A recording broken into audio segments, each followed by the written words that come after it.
Today, we'll be looking at Kant's categorical imperative and discuss how it can be challenged. However, we must first ask ourselves the question, what is the categorical imperative? Well, according to the Oxford Dictionary, it is an unconditional moral obligation that is binding in all circumstances and is not dependent on a person's inclination or purpose. An easier way to understand this is to see it as kind of a mathematical algorithm that consists of two parts. The first part of the algorithm is to follow the universal law. To put it more simply, it means that you should not do something to others if you don't want others to do it to you. Also, your action should be universal, meaning that your action should be based on a principle that is applicable to everyone.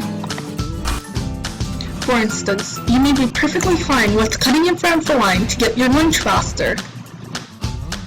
After all, you're starving, and what possible harm could cutting in front of the line do to you?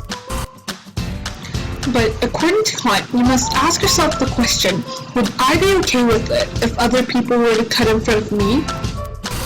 The answer to this question is probably likely to be no. You will easily be able to notice that everyone will be very frustrated with you. And you yourself will also be as frustrated if they were to do the same thing to you. So, cutting in front of the line, according to Kant, cannot be morally justified. Also, let's say that you've only decided to become friends with people who are taller than you. However, from their perspective, it would mean that they would only have to become friends with people who are shorter than them. So, having height as your selection criteria for friendship goes against the universal law. Now, the second part of the algorithm states that you should always treat people as an end itself, and never as a means to another end. This roughly means that you have to like people for who they are. And not because they're rich and you expect them to buy you expensive gifts, for example.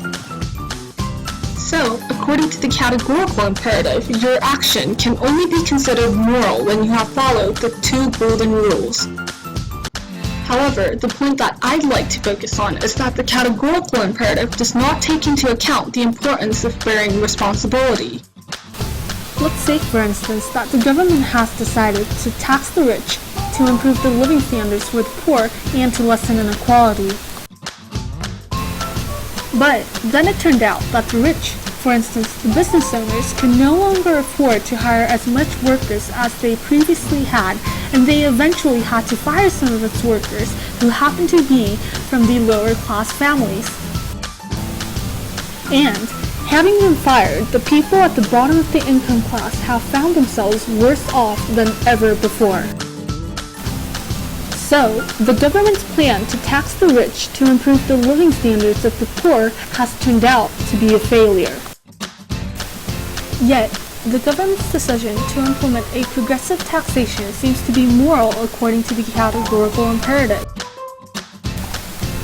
After all, the government officials who have made the decision probably would have been okay if they were one of the poor and if their government were to implement a progressive taxation to better their living standards. And they have not treated anyone as a means in the process of doing so. Of course, they have taxed the rich to lessen inequality, but technically speaking, they have used the money of the rich as a means to lessen inequality, not necessarily the rich themselves. And yes, there are more technical errors to be pointed out, but that's not the point. What we have to realize from this example is that the categorical imperative allows people to be free from the responsibility of the consequences of their actions as long as their action can be morally justified according to its two golden rules.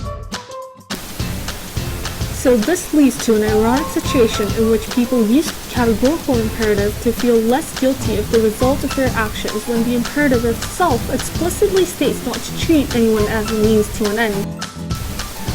Of course, the categorical imperative itself isn't a person, but you can still see the obvious paradox in the problem that it poses. So, I think it'd be worth adding in another clause which requires one to contemplate thoroughly about the consequences of their actions before their actions can be morally justified. If not, people might simply use the categorical imperative to feel less guilty about what they have done.